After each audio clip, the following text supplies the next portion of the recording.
Bonjour mes frères et sœurs, et je suis de retour de Val-d'Or, et j'arrive hier, je suis arrivé hier, et ce fut une fin de semaine remplie de joie avec les frères et sœurs de Val-d'Or. Ce matin, nous allons continuer l'étude de ce qu'on avait commencé hier, vers les nations, et nous voyons le premier païen à entrer dans le royaume de Dieu de façon officielle. Et encore une fois, nous allons avoir, comme on a eu sur les Samaritains, nous allons avoir des choses spéciales qui vont se passer, parce que nous marquons l'entrée des premiers païens dans l'Église. On a vu ensemble des choses spéciales, acte 2, quand les Juifs sont entrés, des choses spéciales quand les Samaritains sont entrés. Maintenant, nous voyons des choses spéciales quand les premiers païens vont entrer. Et je vous encourage à ne pas prendre les choses spéciales pour la norme. Souvent, on fait l'erreur et on veut appliquer à tous les croyants de tous les temps la même chose qui est arrivée dans certaines choses spéciales. On disait chaque règle a ses exceptions, ou l'exception confirme la règle. Donc c'est ce que nous allons voir ce matin avec l'arrivée de Corneille, qui s'est fait d'une façon bien spectaculaire et bien étrange jusqu'à certains points. Mais nous allons commencer par la prière, si vous voulez bien. Notre Père du ciel, nous sommes courbés en ta présence parce que c'est notre place de serviteur, c'est notre place de créature, c'est notre place d'enfant, d'être au pied du Père, au pied du Maître, au pied du Créateur. Nous te demandons que tu puisses, par ton Esprit Saint, nous faire comprendre, encore une fois, le grand privilège que nous avons de te connaître, de pouvoir te servir, de pouvoir t'adorer. Aide-nous à bien comprendre ce qui se passe dans ce chapitre 10, afin de bien saisir l'ampleur de ton plan merveilleux. Au nom de Jésus, Amen. Donc, si je résume un petit peu, nous avons hier entré dans cette dernière phase, si je peux appeler ça de même, de l'accomplissement de la prophétie de Jésus au chapitre 1, Jérusalem, Judée, Samarie, jusqu'aux extrémités du monde. Et hier, nous avons vu que Pierre a eu une visite de personnes qui venaient de Joppé, envoyées par un centenier appelé Corneille. Et ce centenier-là avait eu une vision d'un ange qui lui disait « Va chercher l'apôtre Pierre qui se trouve à Joppé. » Et Corneille prend ses 2 serviteurs et un soldat et il les envoie chez Simon le corroyeur afin d'amener Pierre. Et nous allons voir que pendant ce temps, Dieu continue à œuvrer. On a vu qu'il a dirigé Pierre tranquillement vers Joppé.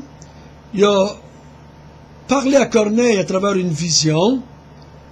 Et pendant que ses serviteurs s'en vont vers Joppé, Dieu va s'adresser à Pierre d'une façon beaucoup plus directe et beaucoup plus convaincante. Parce qu'il faut bien comprendre qu'entre les Juifs et les païens, il n'y a pas de relation. C'est très difficile, vous allez le voir, mais qu'on lise ensemble ce chapitre-là. Et même après cela, ça a toujours été difficile, cette harmonie entre les deux. Même on retrouve dans l'Épître aux Éphésiens, Paul qui parle encore de ce nouvel homme créé à partir de Juifs et de non-Juifs. Ça subsistait pendant longtemps, ce dilemme, parce que les Juifs pensaient, croyaient qu'ils étaient le peuple spécial de Dieu, Mais dans l'Église, il n'y a pas de peuple spécial. Il y a seulement le peuple de Dieu composé de toutes les nations du monde. Donc, lisons ensemble, pendant que ces trois amis de Corneille s'en viennent à Joppé, regardons ce qui se passe à Joppé. Chapitre 10, verset 9. Le lendemain, comme ils, c'est les trois serviteurs, étaient en route et qu'il approchait de la ville, Pierre montait sur le toit, vers la 6e heure, pour prier. Il eut faim et il voulut manger. Pendant qu'on lui préparait à manger, il tomba en extase. Il vit le ciel ouvert et un objet semblable à une grande nappe attachée par les quatre coins qui descendait et s'abaissait vers la terre, et où se trouvaient tous les quadrupèdes et les reptiles de la terre et les oiseaux du ciel.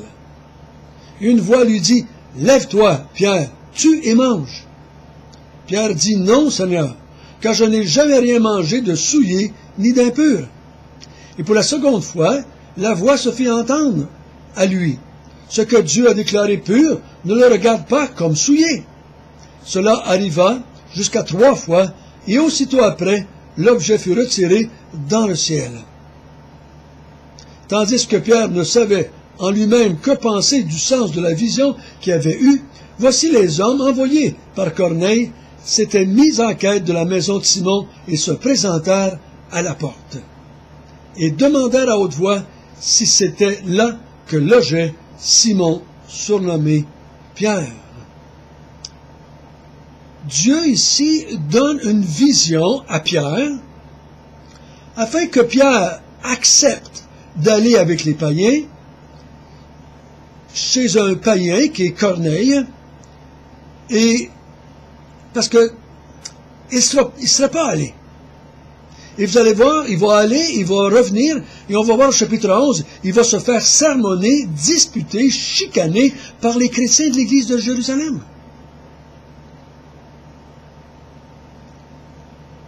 C'était pas la coutume. C'était même quelque chose qui était impur pour eux, de fréquenter des non-juifs.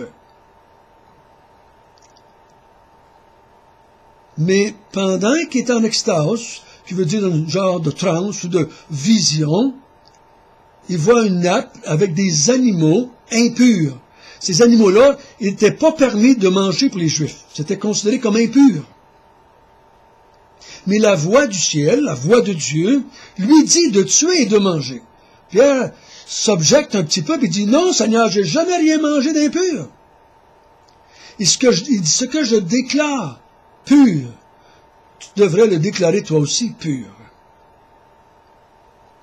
Et ça l'arrive 3 fois. Ça l'arrive 3 fois.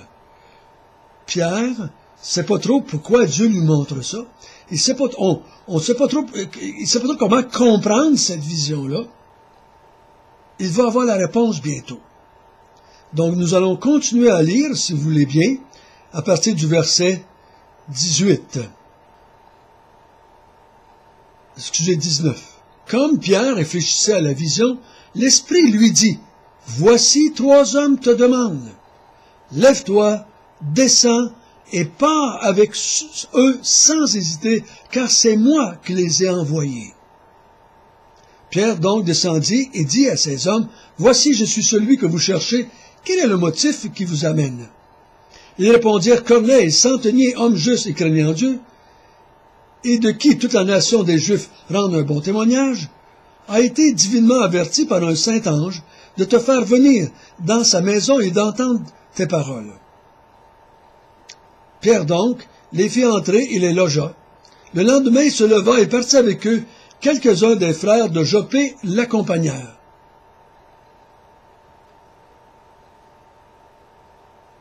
Ils arrivèrent à Césarée le jour suivant.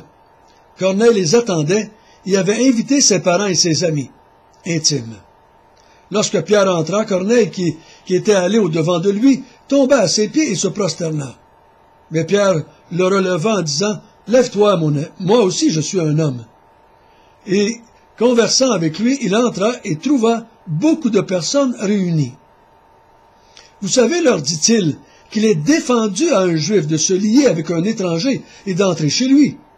Mais Dieu m'a appris à ne pas regarder aucun homme comme souillé et impur.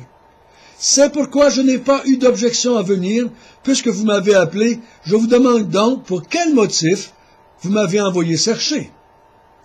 Corneille dit, il y a 4 jours, à cette heure-ci, je priais dans ma maison, à la 9e heure, et voici un homme vêtu d'un habit éclatant se présentant devant moi et dit, Corneille, ta prière a été exaucée, et Dieu s'est souvenu de tes aumônes. Envoie donc quelqu'un à Joppé, et fais venir Simon, surnommé Pierre. Il est logé dans la maison de Simon, corroyeur, près de la mer. Aussitôt, j'ai envoyé quelqu'un vers toi, et tu as bien fait de venir. Maintenant donc, nous sommes tous devant Dieu pour entendre tout ce que le Seigneur t'a ordonné de nous dire. Donc, Simon a l'explication de sa vision.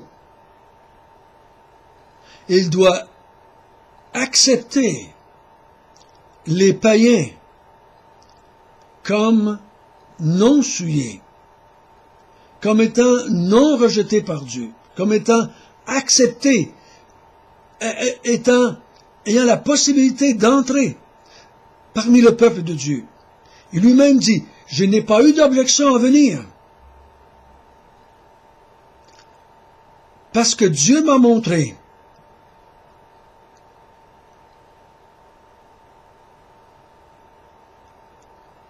à regarder aucun homme comme souillé et impur.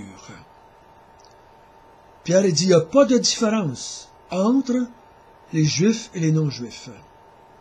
Dieu me l'a montré dans une vision. Tous sont égaux devant lui.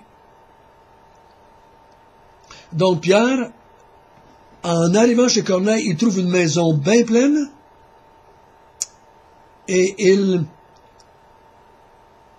est content de ce qu'il comprend la vision. Et Corneille lui demande, dis-nous ce que Dieu t'a dit de nous dire.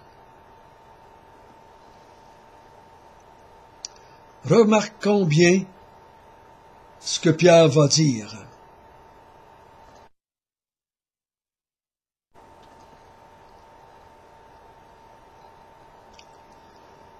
« 34. Alors Pierre, ouvrant la bouche, dit en vérité, je reconnais que Dieu ne fait point de favoritisme, mais qu'en toute nation, celui qui le craint, qui pratique la justice, lui est agréable. Il a envoyé la parole aux fils d'Israël, en leur annonçant la paix par Jésus-Christ, qui est le Seigneur de tous. Vous savez ce qui est arrivé dans toute la Judée. Et après avoir commencé en Galilée, à la suite du baptême que Jean a prêché, vous savez comment Dieu a oint du Saint-Esprit et de force Jésus de Nazareth, qu'il allait de lieu en lieu, faisant du bien et guérissant tous ceux qui étaient sous l'empire du diable, car Dieu était avec lui. Nous sommes témoins de tout ce qu'il a fait dans le pays des Juifs et à Jérusalem. Ils l'ont tué en le pendant au bois. Dieu l'a ressuscité le 3e jour et il a permis qu'il apparaisse, non à tout le peuple, mais aux témoins choisis d'avance par Dieu, à nous qui avons mangé et bu avec lui après qu'il fut ressuscité des morts. Et Jésus nous a ordonné de prêcher au peuple et d'attester que c'est lui qui a été établi par Dieu, juge des vivants et des morts. Tous les prophètes rendent de lui le témoignage que quiconque croit en lui reçoit par son nom le pardon des péchés. Voici ce que Pierre a dit à Corneille. Et je vois que Dieu ne fait pas de favoritisme envers qui que ce soit, ou envers quelque peuple que ce soit. Les Juifs ne sont pas favoris dans cette histoire-là. Et là, il leur parle de la personne de Jésus. Rappelons-nous cela quand nous allons emmener la bonne parole aux gens. Parlons de Jésus et du Seigneur notre Dieu. Qu'est-ce qu'il dit? Que Jésus a été envoyé par Dieu.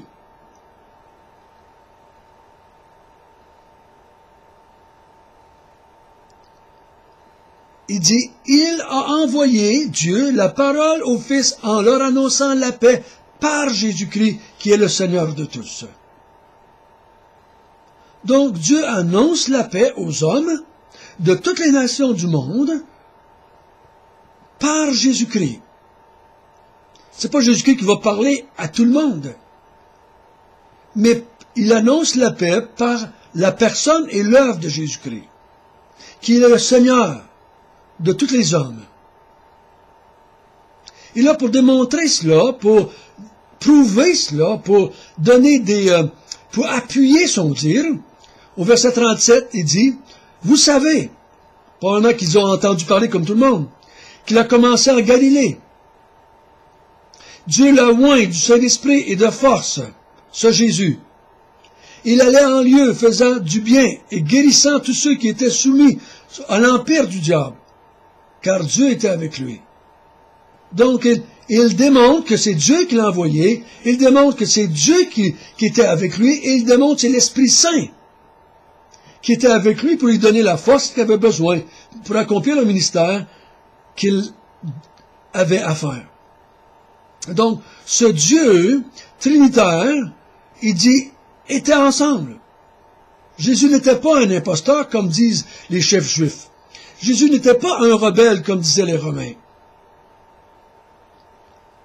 C'était l'envoyé de Dieu. Il dit, nous sommes témoins que les Juifs l'ont tué. Mais nous sommes témoins que le troisième jour, Dieu l'a ressuscité d'entre les morts. Et il nous est apparu, à nous, qui avons mangé et bu avec lui. Donc les apparitions sont une preuve que Jésus est bien ressuscité. Et l'apôtre Paul va ramener cet argument au chapitre 15 dans Corinthiens.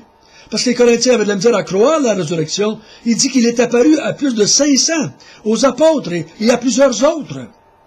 Les apparitions sont une preuve de la résurrection de Jésus.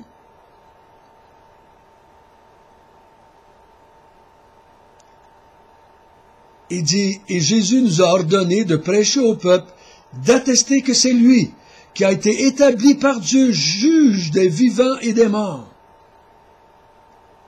Et là, il dit, et tous les prophètes rendent de lui le témoignage que quiconque croit en lui reçoit par son nom le pardon des péchés.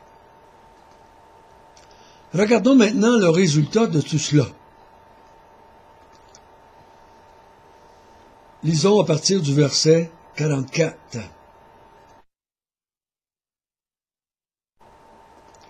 Comme Pierre prononçait encore ces mots, le Saint-Esprit descendit sur tous ceux qui écoutaient la parole. Tous les fidèles circoncis qui étaient venus avec Pierre furent étonnés de ce que le don du Saint-Esprit était aussi répandu sur les païens, car ils entendaient parler en langue et glorifier Dieu.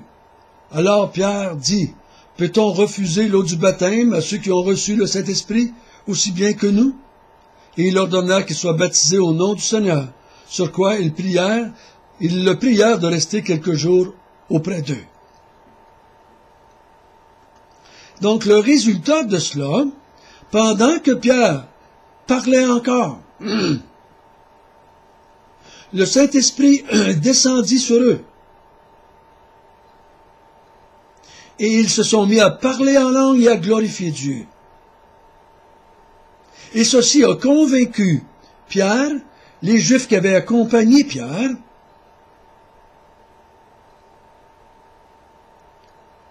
que Jésus, ou que Dieu, avait donné le Saint-Esprit à ces hommes-là et à ces femmes-là qui étaient là. C'était le signe que les païens entraient dans l'Alliance, dans la Nouvelle Alliance, dans l'Église, dans le peuple de Dieu, au même titre qu'eux, sans exception, sans favoritisme. Comment? Il dit, aussi bien que nous. Donc Pierre se souvient de ce qui s'était passé, que les autres aussi avaient parlé en langue. Pierre se souvient aussi peut-être que les Samaritains avaient reçu de parler en langue. Ici, Corneille parle en langue. Et ceci dit à Pierre, bon, Dieu accepte dans son peuple maintenant, là aussi les païens, au même titre que nous, les Juifs. Il dit, peut-on refuser le baptême à ceux qui ont reçu le Saint-Esprit?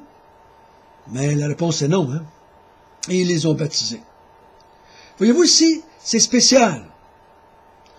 La nappe qui descend pour montrer que Dieu veut aussi entrer les païens dans l'alliance. Les visions, vision de Corneille, vision de Pierre. Et ici, encore une fois, il y a du spécial. Le Saint-Esprit qui vient avant, cette fois-là, le baptême.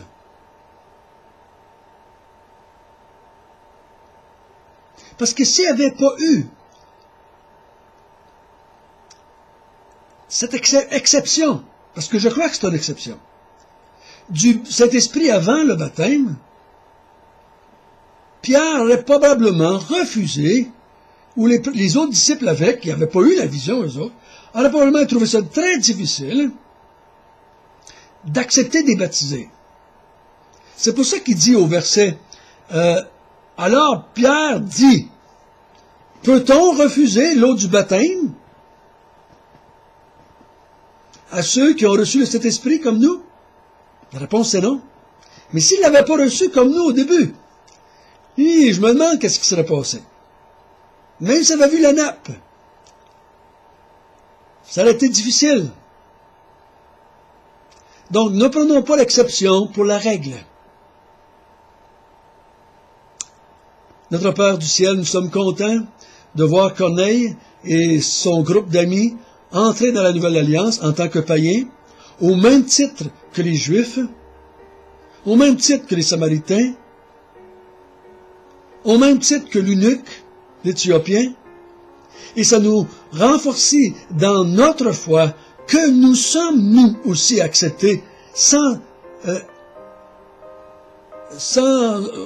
aucune chose en moins que les Juifs. Et nous sommes convaincus que nous aussi, nous avons reçu le Saint-Esprit.